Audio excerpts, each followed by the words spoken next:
Welcome to 646. My name is Dawson McManus, and we're in the studio with John. I actually don't know how to pronounce your last name, John. I've only ever read it. Is it Whitten? Yeah, it is. Cool. You got it on the first guess. Yeah, it was, phonetics.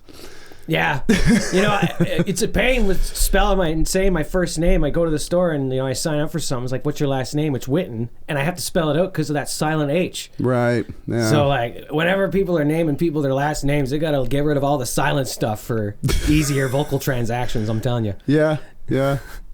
Those I-before-E's and whatnot. Yeah. Pain in the ass. Yeah, they're a total pain in my ass. John is, you are ShockWire. Yes, ShockWire is the band. Yeah. And I am the only current member. So you're doing everything on the recordings then, yeah? Yeah, I play all the, obviously all the guitars and singing, and then I play the bass. I started on bass before I did guitar, but just more like tinkering around, and then I took the actual guitar class, and then that's when I really picked it up and then went back to bass.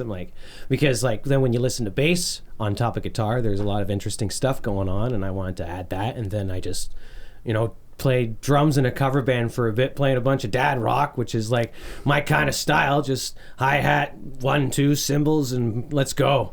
Nice. So those are live drum. I mean, are they electronic, running through triggering? There are certain songs that are recorded with an electronic drum kit, right, going through to the MIDI. Yeah. Or some songs are just they're just MIDI, just punched out through the thing. Sure. And some of the songs, the demos, the drums in the demos are just kind of the same drums from the demo that end up in the final product. Yeah, sure. Why not? If you've already got it. If I've already got a basic bit of crash and bash, and not really missing too much, then I think, and as long as it serves the song, then I'm pretty good to go. Yeah, right on. How old were you when you started playing? Oh, geez. I consider myself, I started late, 14, 15. Okay. I hear of so many people, they start at age 7 or 6 or something like that. Now, I was a screwball first and a musician later. So I got all this experience in being a dumbass, and then I picked up the guitar, and then I became a dumbass on guitar. There you go. I mean, you got to express yourself somehow, right? Yeah. Figured music was the best way to do it. Yeah. And I did the whole come home from school, not really hang out with people, do the 6 hours a day thing, really put off homework and dinner and all that unimportant stuff that... Absolutely. Dude, I barely even went to classes. I would just, no joke, I would cut... probably grade 11. Yeah. I hardly ever went. Yeah, pretty much. I feel like grade 11 was the turning point when I stopped caring, and then grade 12 and 12 and a half, it's okay, we're skipping the whole morning and we're going to the guitar store. Yeah. And just, shit, man, half the time I would actually take a case and I would just go busk downtown and get chased off by some ne'er-do-wells that thought that was their corner to busk. Right, I was like, did you start a turf war? That was my next question with the busking. Busking is some serious business, man. It can be, dude. Accidentally, I got chased by this dude that was way bigger. He was a grown ass man, and I'm, when I was 16, I looked like I was 13. And this fucking psycho chased me. He ran me out of Peterborough Square. Holy crap! Yeah, it was fun. Gotta write a song about that. Yeah, maybe. They say right what you know. That's something you know quite a bit about. Yeah, that's a great story. It was fucked. I wish I could remember the dude's name. We'll have to come up with one. Yeah, I could invent something. That would do it. Busker Dick. Yeah, that would do. That would totally work. Yeah, I don't. Now that I think about it, I wouldn't have had much luck busking. All the busker dicks around, fucking running the turf. Right. This is my place to play my Neil Young. Fuck off. Yeah, and shit, man, half of it wasn't even Neil Young. They're just making up fucking. Oh, really? Oh, dude, drugged out weirdness. It was. Yeah. Always in cutoff jean shorts, jean vest, no shirt. The dude was scary. He was a very scary man. That's a gig circuit I don't know much about. I play with so many punk bands and metal bands as the guy with the in-between sound. I can go one direction with metal, one direction with punk. But I didn't know much about the whole busking, how the original music in the busking scene is, and how improvised it is. Well, for the people that are really whacked out, pretty improvised. Yeah. For the dudes that are a little more, I guess, structured in what they're doing, it was a lot more covers. But yeah, oh man, that one dude in particular, he ran me off a few times. Scary motherfucker. Yeah. He used to go into Mars Music all the time. I wish I could remember his fucking name. Anyway, terrifying when you're a small teenage boy. Yeah, for sure. Giant ass grown man. Like, there's my fucking car. All right, I'm out. Yeah, pretty much. Bail! Yeah, dude. DEFCON. Leave the gear. Yeah. Just run. I left the case. Oh, once. you left the case. I left the case. I had the guitar around my neck. Fuck this case, yeah, man. I'll get another one. It's all right. Wow. Yeah. It was a soft bag. Didn't matter. It was like $50. It's like, Yeah. I'll fucking buy another one. Yeah. I'm out. Man, I'm all about the soft cases though. It's obviously you want to protect your guitars in hard shell cases and stuff. Yeah. But I've had no problems with the gig bags. Just stuffing the gig bag in the back of the car, then bringing the gig bag to the back. They're padded enough. Never had a problem with the gig bag. I'm all about team gig bag. Like, obviously, when you pay, like, $4,000 for a guitar, you want a hard shell case. But if, like, something like $1,200 comes with a gig bag, it's like, yeah, all right, now it's going to survive forever. You'd be surprised at the mighty power of the gig bag. Team gig bag. You have converted me. I'm going to stop using hard shells. Well, you don't have to stop using hard shells, but if you're thinking, oh, man, I just got myself a decent piece of gear, I got to protect it. The gig bag will protect it. Nice. The way you say it is great. Yeah. Oh, man. Gig bag. Yeah. Holy shit. I'm going to be the spokesperson for gig bags. I'm going to go to NAMM. Just be like, hey, guys, those are some nice hard shell cases, but have you ever not broken your back over the gig bag? Nope. Yeah, I've never... Hard shells hurt, man. Yeah, Carry them on my arm, and I got, like, carrying heavy things marks on my hands. Yeah, indents, I believe, is the term. Oh, that's true. I like the way I said it better, though. I do too. It's very, very working man explanation. Yeah. I dig it. Very elementals. Yeah, they're elementals. Holy shit! This reminds me a lot of the Ricky-isms tune that you have on the opposite of opposite of quiet. I'm so sorry. You've got me all turned around, man. Got you turned. Yeah, turned. That's so good. No. The opposite of quiet is just loud. It is. I agree. Which is why it's a great album title, because thank you. It's very loud. It's a loud ass record. Yeah, I think it starts up just like it doesn't take too much to. Okay, how you doing? Let's go. Yeah, it's pretty much how I like to start it. You know, I've heard so many songs and concepts where there's a lot of like, and the wind comes in. It's like, yeah, that's cool. But when I do it, everyone's bored. So it's just easier for me to just, and then start the music. Like, so many death metal bands start their albums with pendulums and clock strikes 12 and shit like that. I'm like, we got no time for 12. We got now. Go.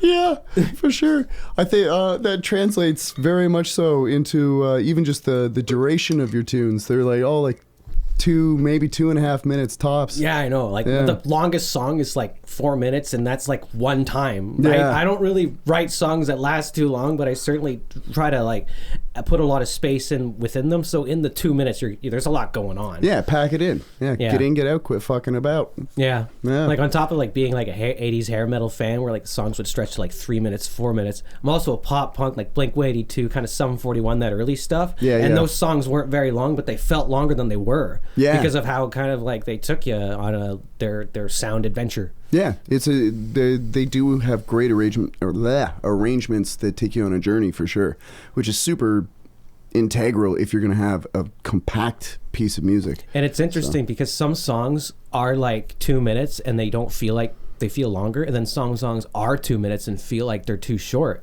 Yeah. Like one song that I love but ends too quickly is Song 2 by Blur. It's 2 minutes, but it's done. And then I hear other songs that are 2 minutes. I'm like, that was quite the journey. But you know what? Still, that song is great. And Blur's making so much money from Ottawa Senators games. Every time they score a goal, it's like, woo! Yeah. Yeah, very true. Very true. So I definitely just was really comfortable in just keeping songs short and not really trying to add too much time if it didn't need to.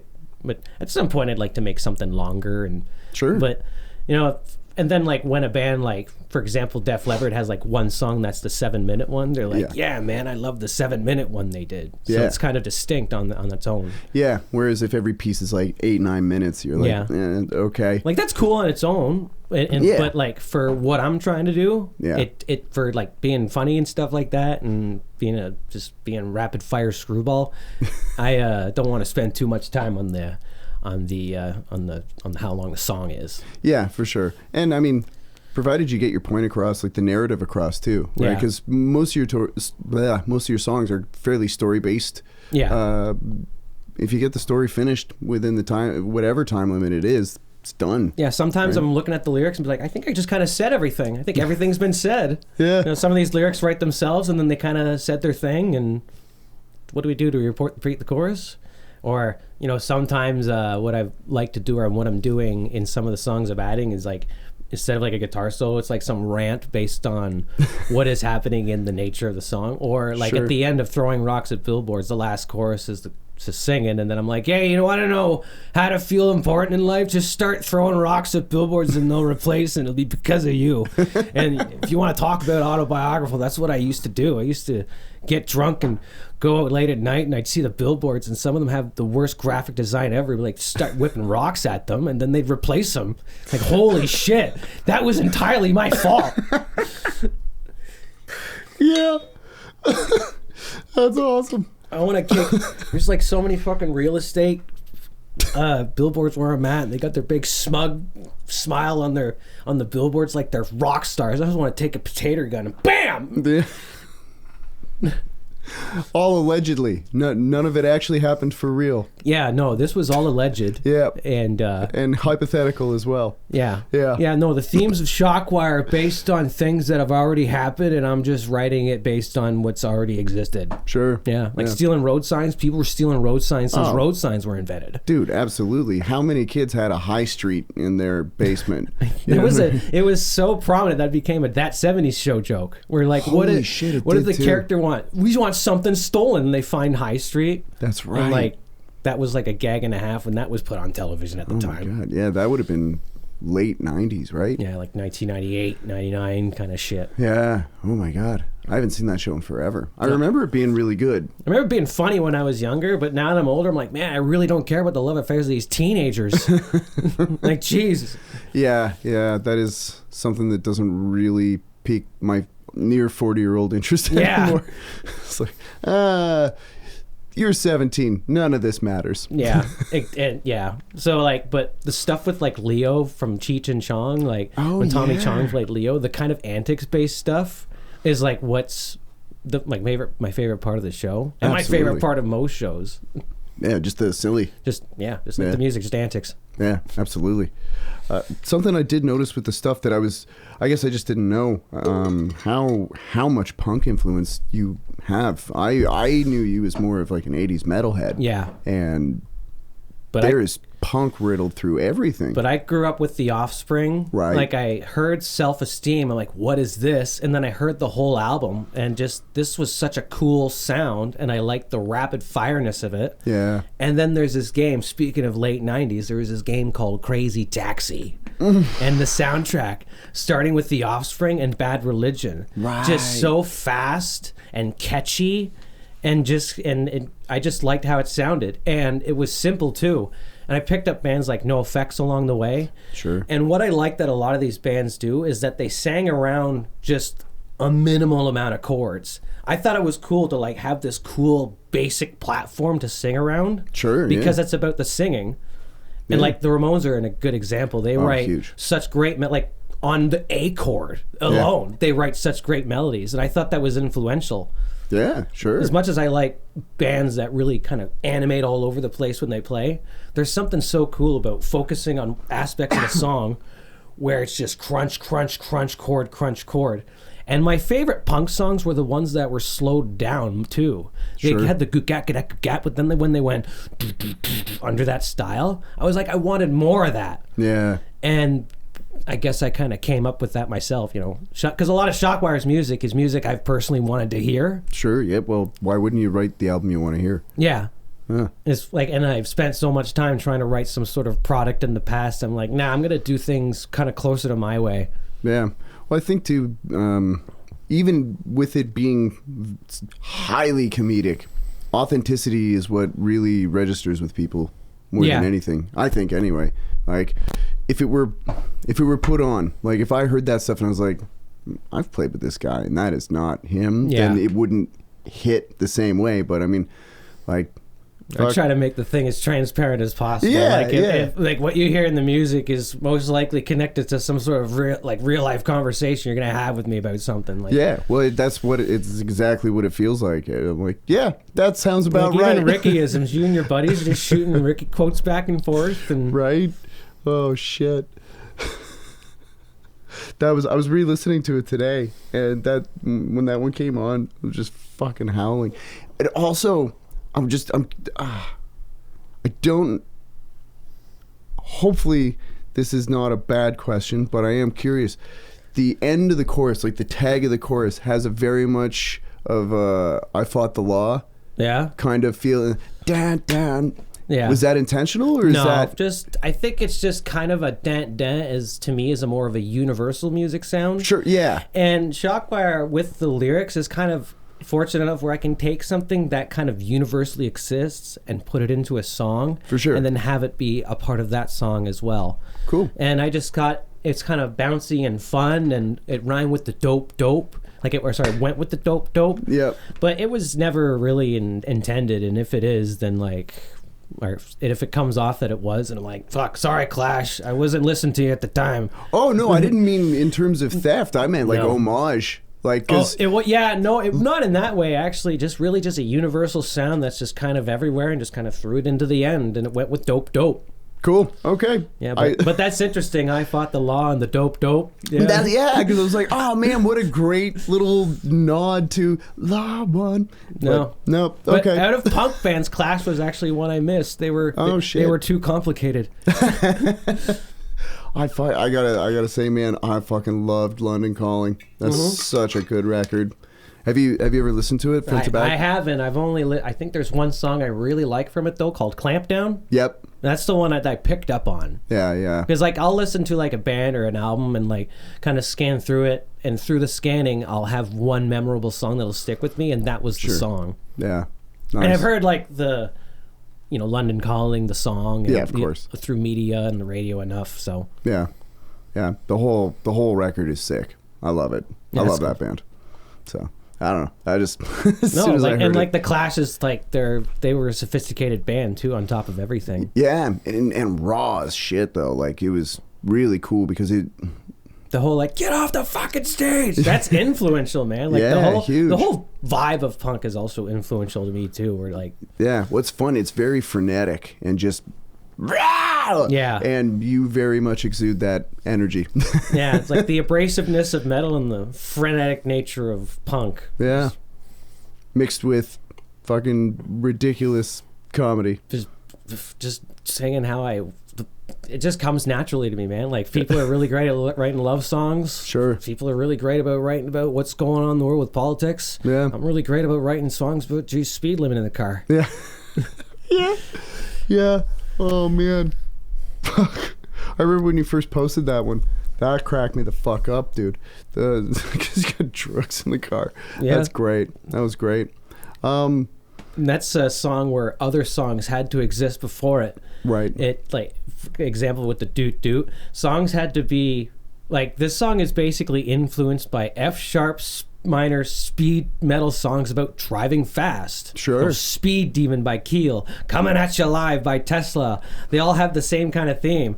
But then I took that musically, and then it was like, but this one's about keeping the speed limit instead of what is already known as being cool and badass and heavy metal is driving the speed limit. Or, sorry, driving over the speed limit, which to me is impractical as fuck. Yeah, that's how you get busted. Well, at some point you're running. Sorry, fuck.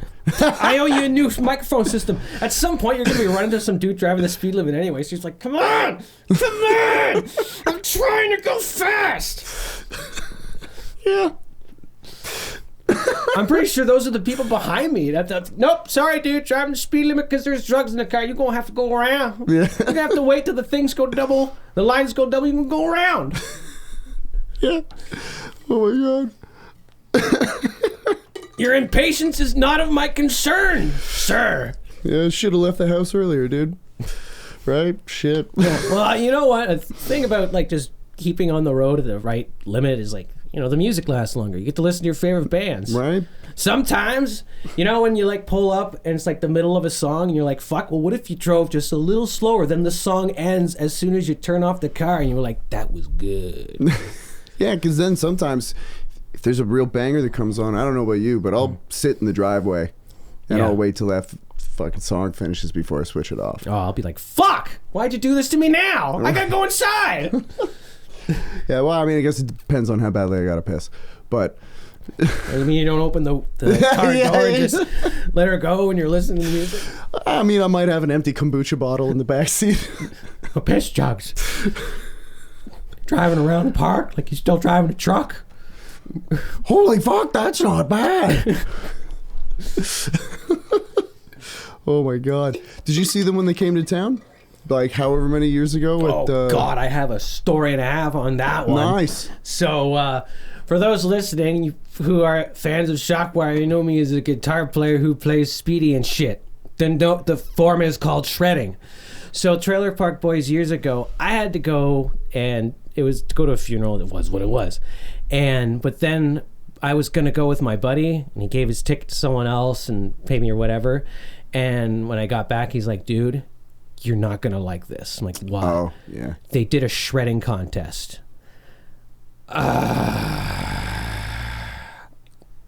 What? Just the sheer just a missed out. Like, everything's okay now, but just back then it was shattering. Like, yeah, because I felt like back then I would have made a pretty good example of it. But allegedly, it was rigged for someone in a hair metal band to win the contest. Yeah, and that's all good because I fucking love that band.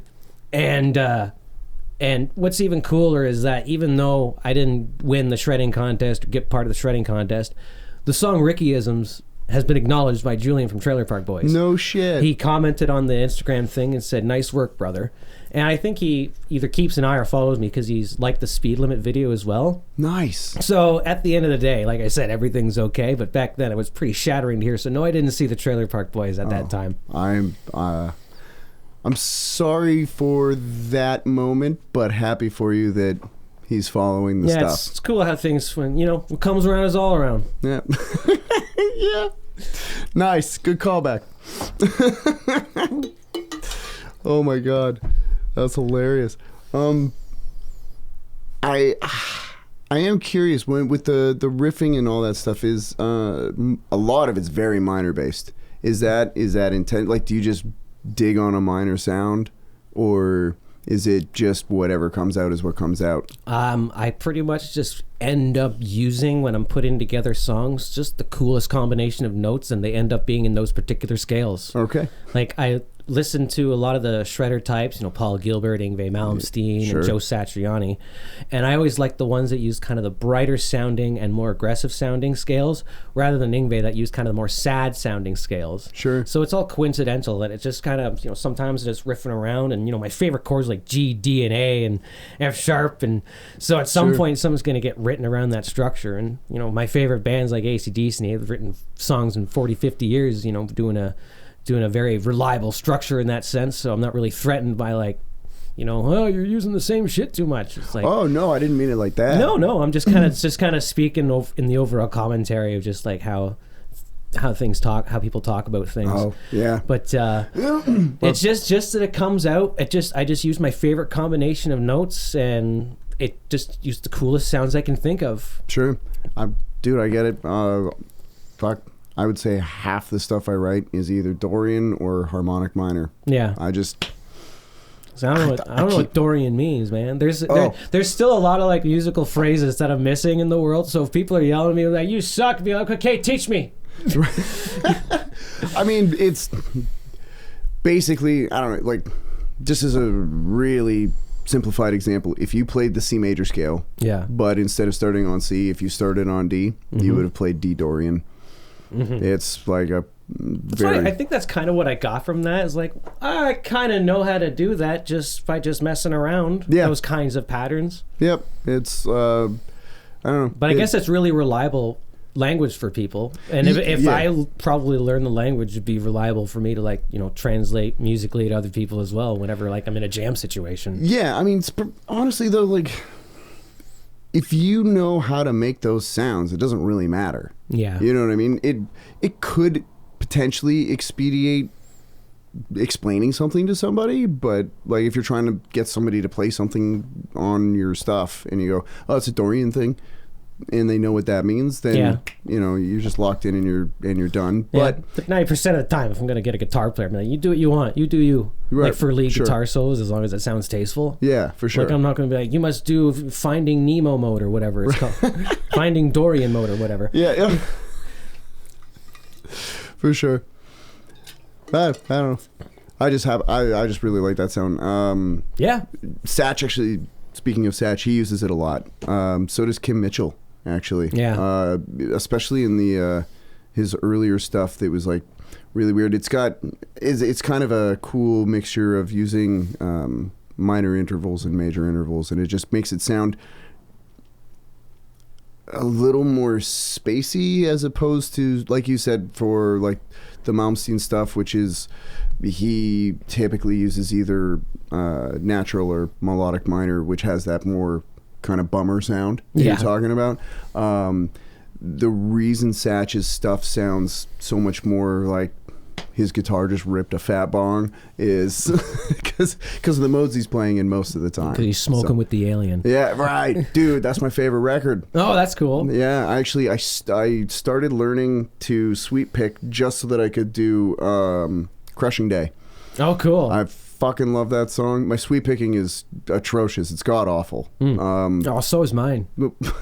Is it really? It's not that great. Wow, it's like a party trick. Sure. Maybe if I warm up like an hour before, but even then I'm best at sweep picking when I go into it, and then when I start thinking about it, my hands cramp up. Right. It's one of those things. Yeah. I just getting my right hand to cleanly follow my left is where I struggle. Yeah. It's just, and to do it at higher speeds and not just sound like hot diarrhea is a real challenge. It's I mean, I've only been working on it for a couple, I don't know, maybe 6 months. Oh, okay. And it's not something I've ever done before, so it's terrible. But you know, something I'm working on just so I can play that tune, because I got up to the point, you know, in the, I don't know, the whole song is a guitar solo, but I was gonna say like the second guitar solo, but when it I know what you mean. Like it has like the melodic parts and then like the lead parts. Yeah. So that I think of that as the verse. Mm-hmm. And then anyway, when it gets to the sweeping part, everything, I'm like, oh, holy shit, I can actually play all this, because I came up as a bass player and I'm like, oh my god, I can't play Satch. That's, you know, how dare you? Yeah, bass players aren't allowed to do that shit. You have 4 strings. You sit in the corner. You have to shut the fuck up and slap. Yeah, right. Slap on command. Right, exactly. And so I was like, you don't play Satch, man. Don't do that shit. Yeah. And then fuck that. Yeah. And then I just was like, but it reminds me of Mega Man X and I have to do it. And so I started working through it. I'm like, holy shit, I'm hitting all of this. And then it got to the sweep section. I was like, oh no, this is a technique that I have not unlocked yet. Yeah. Back to the drawing board, or woodshed, really. Is like, oof. So I don't know. I had something like that with another Satriani song. Which one? It was called Searching. Oh yeah. Because that's like the part where the Digitech whammy comes in and goes wee-oo. I was not able to mentally register picking every note and going back and forth with my foot to do the octave thing with the whammy. Right. I could never put it together. And I was like, you know what? Maybe I'll just listen to Joe Satriani instead. And there are many cases where I don't learn songs by bands because because if I don't break it down, it's still very new and interesting to me. If I start breaking down the music, my perspective of it changes. Yeah. Now there are bands I really like that I like to break down, but for guitar players like Randy Rhoads and Jake E. Lee, I don't want to spend too much time learning their stuff because I like listening to them when I hear them and when they do their kind of thing. Right. You still want it to be magic. Like I still want to be a casual music listener as far as even though I can go pretty deep into it. Like White Lion, Vito Bratta's an incredible guitar player. I love him, but I don't learn his stuff because I just want to stay fascinated by him. Right.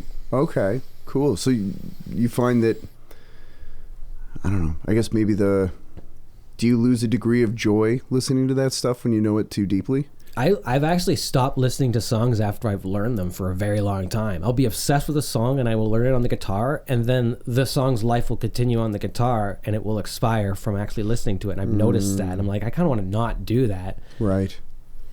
That makes sense. I could see that.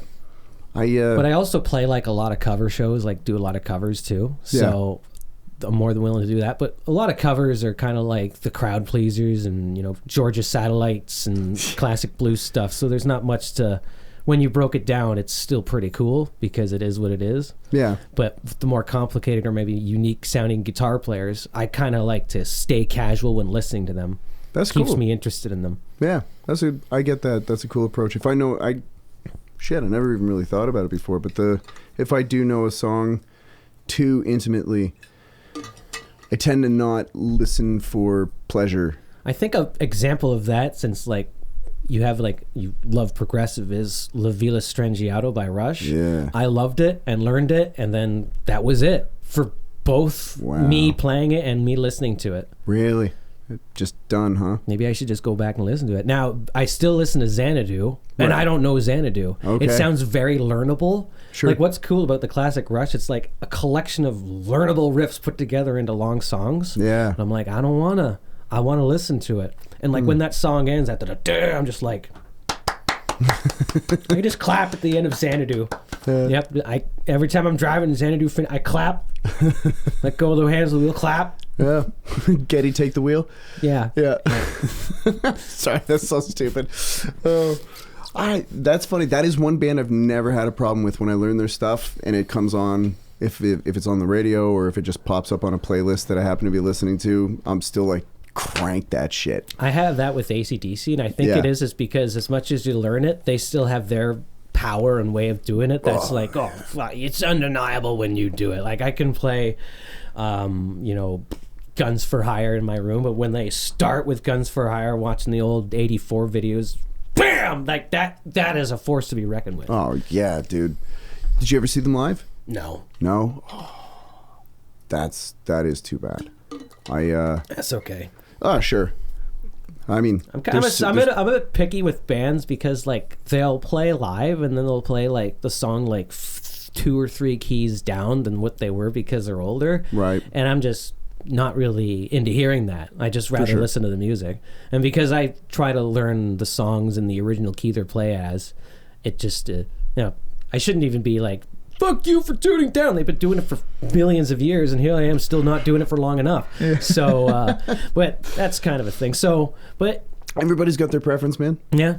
But it is impressive when I go see a band and like, man, you still got the like original sound, or or like when bands start out in E flat and their careers are just E flat all the way through. It's like they started in the safe zone and just stayed there. Like Motorhead, for example. Sure. I saw them twice. Oh, nice. Yeah. Good show. It was great. Like the first time was in 2013. It was like he was God. Yeah. And then the second time I saw him like 2 months before he died. Whoa. And he was very ill. He was staying in like one spot. His voice was like clean, which means because he's used to a hoarse voice. We had like a very sick voice. The songs were slower, but we didn't have insight as to what would happen to him.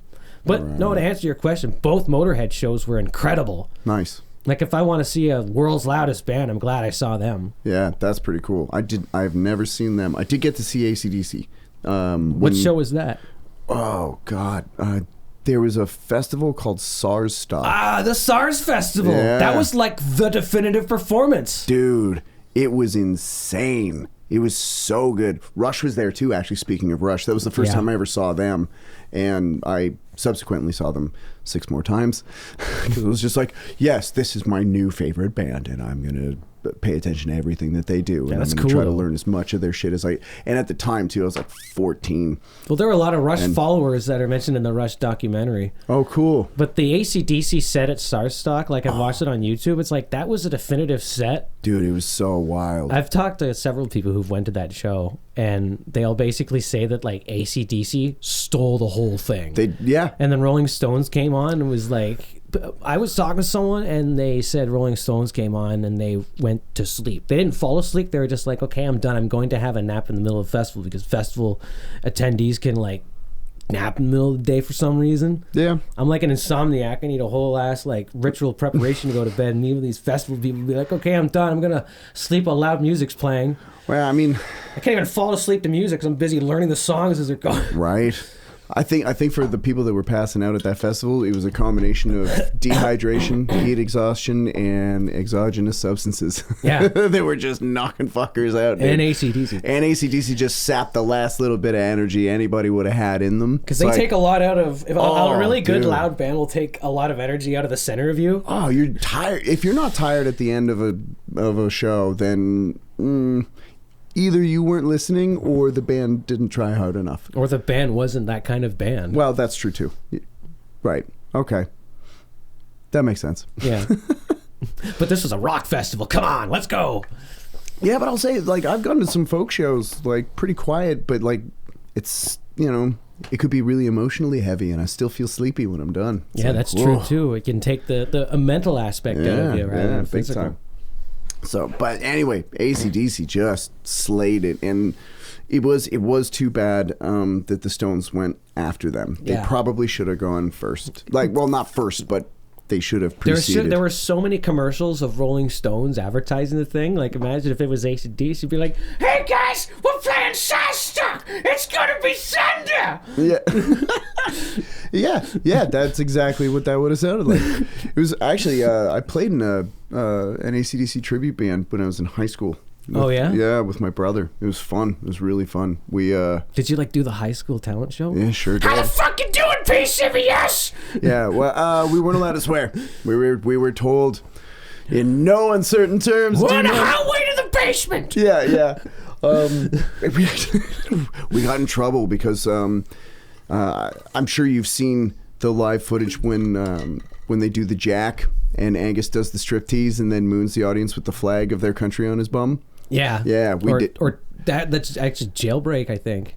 Oh, because they did it with the jack too. Oh, okay. Yeah. It was what was that one show? The concert was No Bull. I'm trying to remember where they were playing. Anyway, and they did it at Sarstock too, and that's where we got the idea because they did it to the jack, and we're like, we're gonna do that, and we did. What lyrics did you use? Did you use the card lyrics or the literal lyrics? I submitted a lyric sheet about cards, and then I started slipping other lyrics in there. The part too. That's cool. Yeah, I totally did. Yeah, we got in so much trouble. It was awesome. It was great, and we did the whole thing where so my older brother was being Angus, and he had the full costume and everything, movements and all. Oh yeah, and he would run on his knees and he would do the curly spin, the whoop, whoop, whoop, whoop, yeah, and he was shredding while he was doing it. It was freaking great, and I picked him up, like put my head between his legs and picked him up on my shoulders and spun around and shit. Cool. Yeah, it was so dangerous. Like if we'd have wiped out, fucking game over. And then he did the whole striptease thing, and he mooned the audience with the Canadian flag on his ass, and we were spoken to after. Oh, that's bullshit. Meanwhile, the rap kids don't get in trouble singing about guns. Yeah, well, I mean, I don't know if anybody else got in trouble for anything they did. I know we got chewed the fuck out. That's crazy. But yeah, maybe if like everyone got like individual meetings, maybe. Like, don't do that shit again. Yeah, I think so. Don't do that shit again. Bring the jazz kids. Keep doing that. That's what we want. Yeah. Meanwhile, the audience is just like, that was the best performance I've ever fucking seen. Oh, dude, we were heroes for like... That was my next question. Yeah, for like 2 weeks. 2 weeks we were heroes, and then we were immediately back to being loser nerds. I've heard a similar story where like an old a buddy of mine who is like a few years older, he snuck into Honeymoon Suite with his buddy back when they were like big, and they were the coolest kids they had the shirts and everything. They hung out with the band they were the coolest kids that weekend, but then they went back to being nerds. Yeah. Oh, dude, big time. And it was so funny. We were big nerds because we listened to bands like Zeppelin and AC/DC, and that was old people music. But then when we got on stage and did it, everyone was like, "Oh my god!" That is a really weird way people thought back then. Yeah. Where it's like, if you listen to like AC/DC, it was like you're a weird nerd. You have to listen to Britney Spears or whatever is to be like normal. Yeah. Yeah. To be in the in crowd at that point, probably. Oh man, I would assume some kind of NSYNC, Britney Spears, probably for the hip hop scene. I would assume Eminem, which is great because he's fucking amazing. Well, he started out doing funny music. He started out doing funny lyrics. Yeah. So if you want to talk about artists that get out there with funny stuff. Oh yeah. I'm always interested in that. Yeah. Whoa shit. Speaking of funny musicians, do you know Tim Minchin? No. Australian piano player. Totally check him out. I think so. He's like curly crazy hair. And he's kind of like really makeup. eccentric, and he's kind of like a high pitched kind of voice. Yeah. No shoes. Yeah, he actually played in Toronto, and I dated a music journalist who wrote about the show, so she attended. Oh, cool. And there was an old lady there, I think, because he did like 2 nights in a row. And like the thing is that this guy's performances, it seems very spontaneous, but it's 100% scripted, all of it. Yeah. So, which is fine. It's great to keep it together. So this old lady comes and she's loving it. And she comes the second night and notices the exact same performance. The guy breaks out a character and says, "This is the exact same performance you're getting last night." It's the whole thing. Like, he just basically told her that you're not going to get anything new from this. So stop looking disappointed. That's awesome.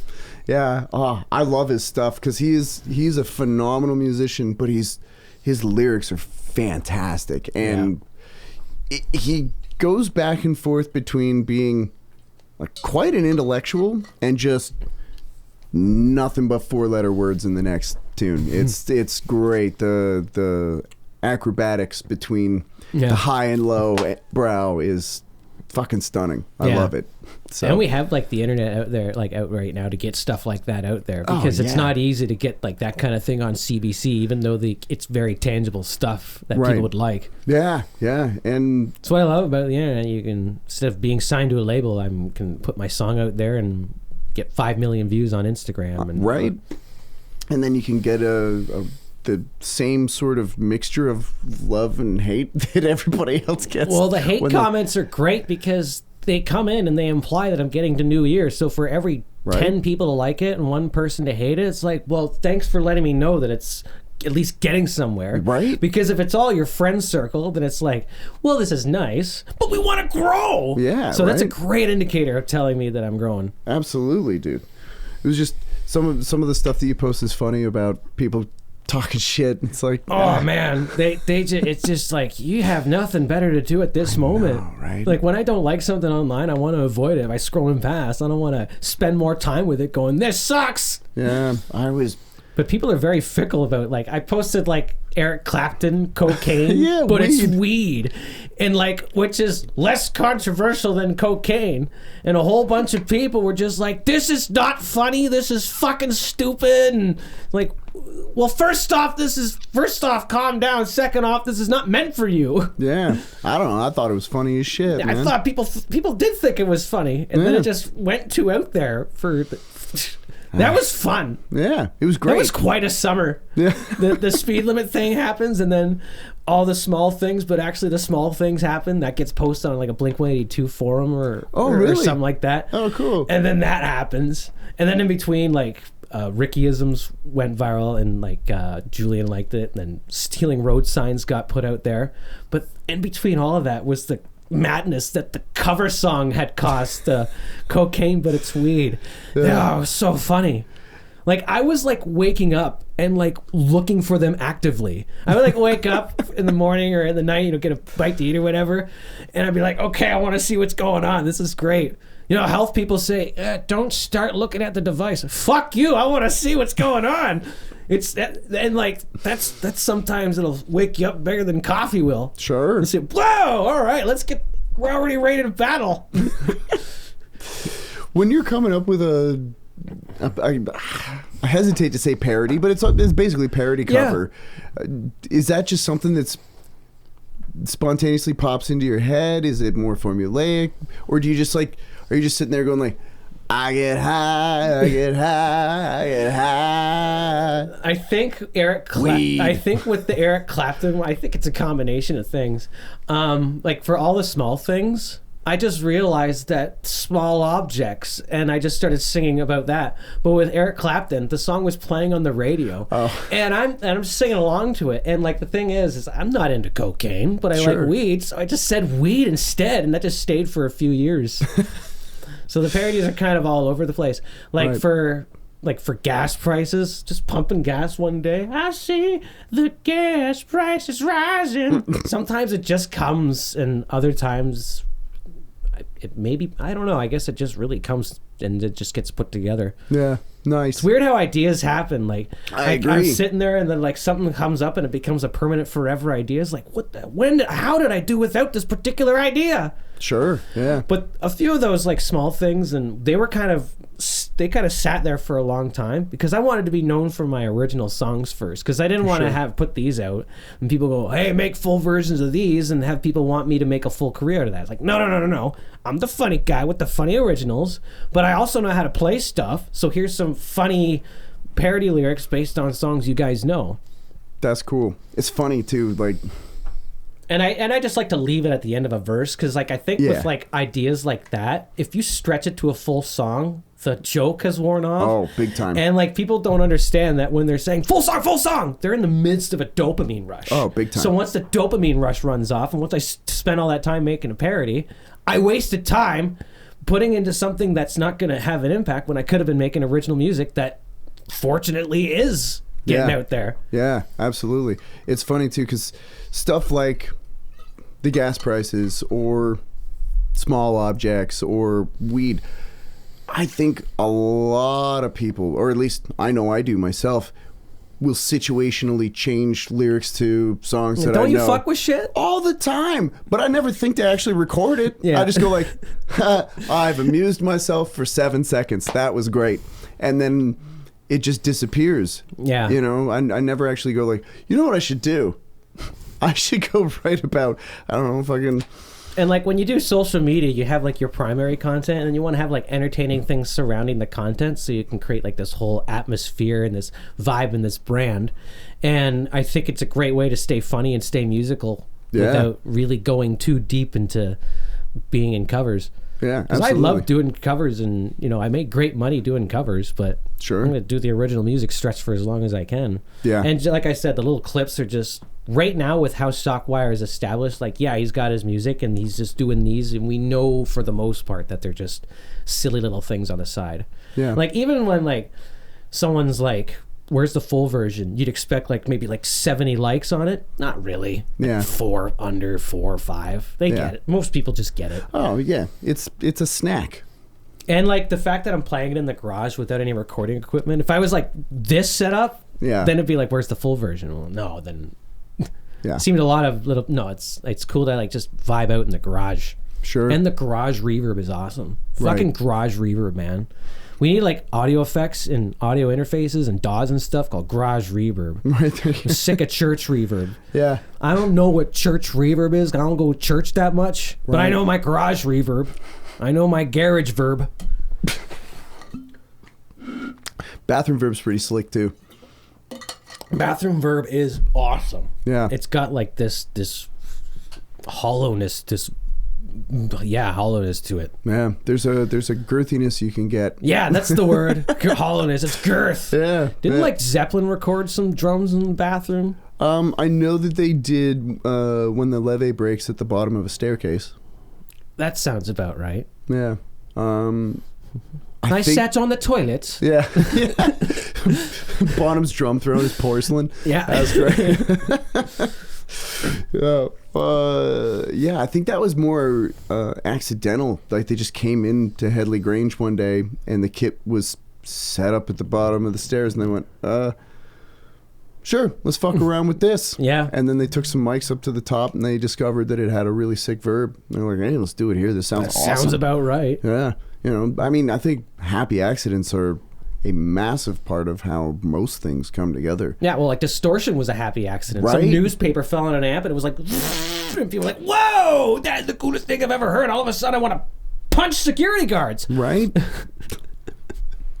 You turned your amplifier into a kazoo, and that is the raddest shit I've ever heard. That's true. It really is a overglorified. No wonder I love kazoos. I should have brought my kazoo. I have like 3 or 4 kazoos. I have one here. That's fucking dope. It's in one. I don't want your kazoo germs though. Oh, okay. We gotta bring our own kazoos. Yeah, like I'll smoke a joint, but when it comes to kazoo, like, saliva. Yeah. Yeah, I feel the same way about harmonicas. Yeah. Get your harmonica. Like, if somebody asks to use your harp, you're like, no, Dad, it's disgusting. Do you want to borrow my toothbrush too? Yeah, get the for fuck real. out of here, man. Yeah, that's so true. So we had possibly talked about fucking around instrumentally near the end of the show. Is that something you're still into doing, or do you just want to? I didn't really prepare anything. All right, don't worry about it then. Okay, we'll just shoot the shit. Yeah, we got like 10-ish minutes. That's cool. Yeah. Cool. Sorry, I didn't mean to break the flow of the show. No, that's okay. On kazoos, did you know that Crosstown Traffic has a kazoo line to match the guitar part on that? Do do do do do do do. No, but now I'm gonna have to. It sounds kind of familiar now that you mention it. Now I'm gonna have to listen to the song, go home, listen to the song, and be like, damn, yeah, yeah, it's kazoo, and that's why it sounds just kazooey. And without the banjo. Yeah, I didn't prepare any music stuff, but there's a lot of nice guitars around here. There's a couple. Yeah. Fender Stratocaster, a couple Fender Stratocasters. Yeah, there's a Godin in that bag. That's a bass. Couple of acoustics over there. Another bass. I like basses. Yeah. You're a bass player. How many basses do you have?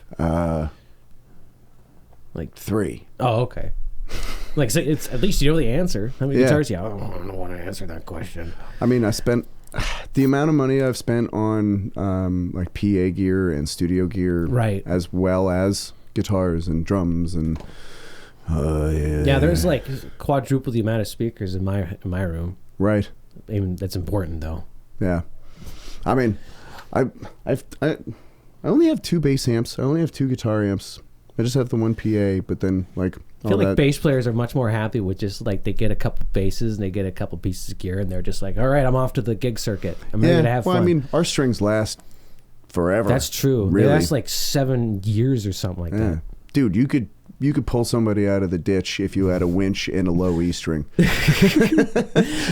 think I recorded like 2 ShockWire albums on the same bass strings. Yeah, I'm sure you did. I did one, and then I did the same one next year, and then they were the same bass strings. And I think the next batch of music that I'm going to record will have the same bass string.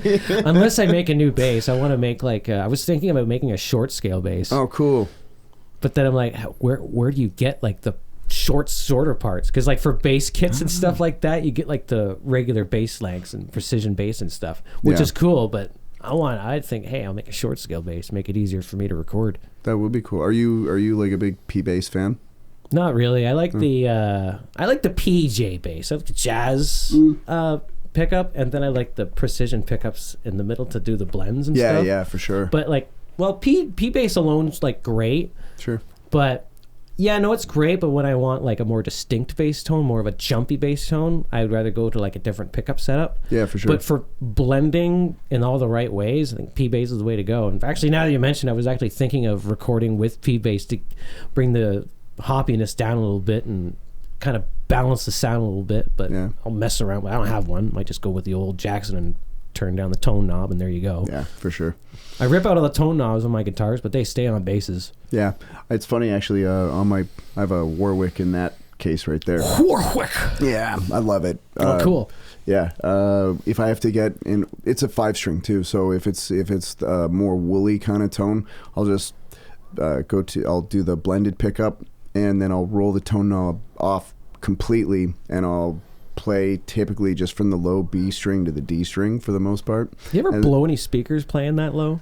No. Well, I don't think so. No one said anything after a show. And I play fair. Well, it depends. Sometimes I really dig in. Other times, I mean, it depends on what I'm doing, right? Like if I need to really smash, then I'll play pretty hard. But Well, like last night, I was in Toronto at Ground Control is the name of the club. Sorry, it was a very late night. I forgot where I was. And you were in Toronto. Yeah. Well, yeah. Club-wise, yes, is what I forgot. Shut the fuck up, John. Yeah. No, it's good. Please don't shut the fuck up. We need time to fill, baby. But it was honking pretty heavy through those mains, and I don't think I blew anything. That's cool. So, yeah, and I mean, nobody complained. So I heard that when Airborne came to town, they blew the PA system of the venue. Really, like so you heard about it too. Yeah. That just confirms it even more. Maybe, or it could just be proliferating urban legends that are nonsense. I like but if you looked at the mic setup, did you go to the show? No. I don't remember where it was when they were here last. They had their amps, and then they had them mic'd through PAs, and then they had those PAs mic'd. Jesus it was extreme. Christ. It was extreme. Like my ears were deaf, like pretty much halfway through the show. I stuck it out, and after that, I was like, "Well, I'm wearing earplugs from now on." Yeah. But my buddy who worked at telemarketing basically took the next day off because he couldn't hear. He couldn't use the phones. Oh my God, that's awful. Could you imagine? Hi, thanks for calling whatever company, and all you hear is weep. I'm gonna transfer you to billing. Oh my God. What? Yeah, right. Holy shit, that'd be terrible. That would be so terrible.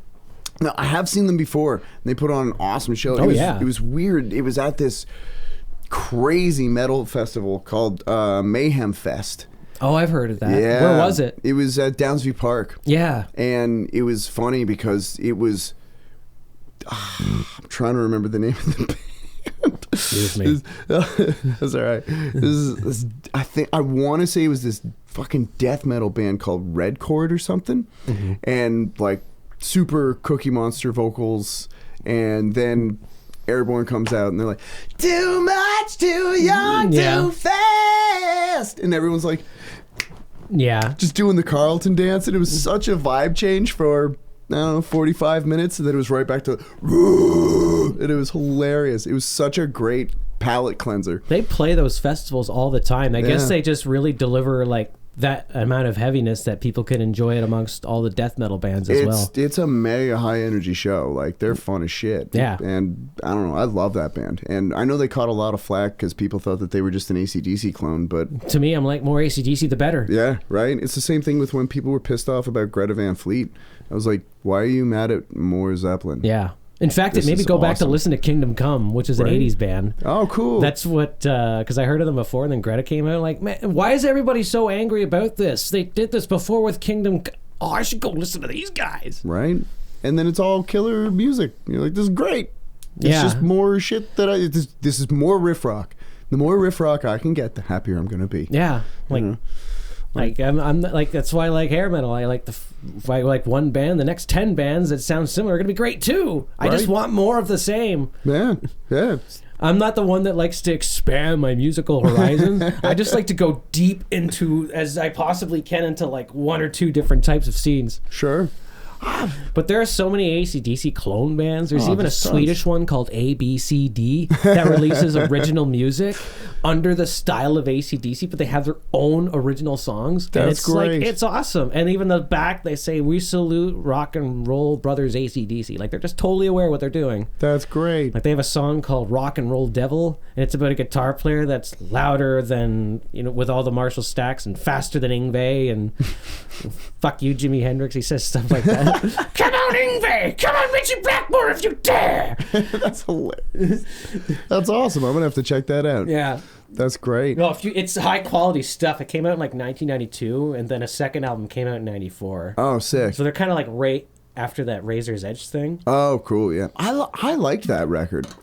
Me too. It was great. There's a lot of there's a lot of AC/DC hidden tracks that people don't talk about. Like when they say all the songs are the same, it's like, yeah, maybe like Dirty Deeds and TNT put together, they're kind of, really similar. But then like Razor's Edge has a lot of deep stuff, like Shot of Love, If You Dare. Dude, yeah. The last song, If You Dare, that's totally a different song. Absolutely. Actually, the Goodbye, good riddance to bad luck.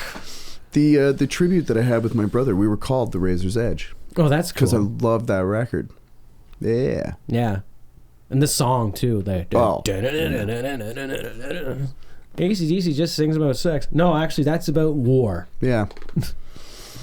And, well, Brian Johnston's dad's a World War II veteran. Yeah. So he's got a lot of songs about war in their catalog. Yeah. And they don't, even if they didn't sing about war, they also sing about rock and roll. It's not just about sex. How dare you? Yeah. Rock and roll ain't noise pollution. Fuck yeah. Why are you middleman sitting on the fence? Get the fuck off the fence, bitch! That's my property! A cow's a back there. Moo! They're in the back! You're startling the cows! Moo! Moo! You hear my chickens? Cock-a-doodle-doo! And the ducks quack! And of course the Cardinals. Oh wait, no, sorry, not the Cardinals. The Robins. They're just normal Robins. I'm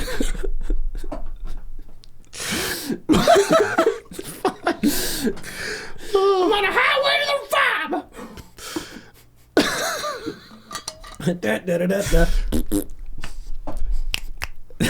Oh my god. Oh shit. I don't know where to go from there. I think AC/DC's great. They are phenomenal. They're my favorite band. They're one of my earliest influences, man. Oh, cool. Yeah, absolutely. Like I would say like the first probably 10 or 15 tunes I learned how to play were all AC/DC. So and you're a bass player. If you had fun playing AC/DC on the bass, then you're like, hell yeah, let's go. They hate it when they're like, fuck, I don't want to do this all day. You're telling me that you don't want to make a bunch of money going, right? So many stunts you can do while playing some open chords on the bass. You got an open A string, you chug your beer. Nice catch.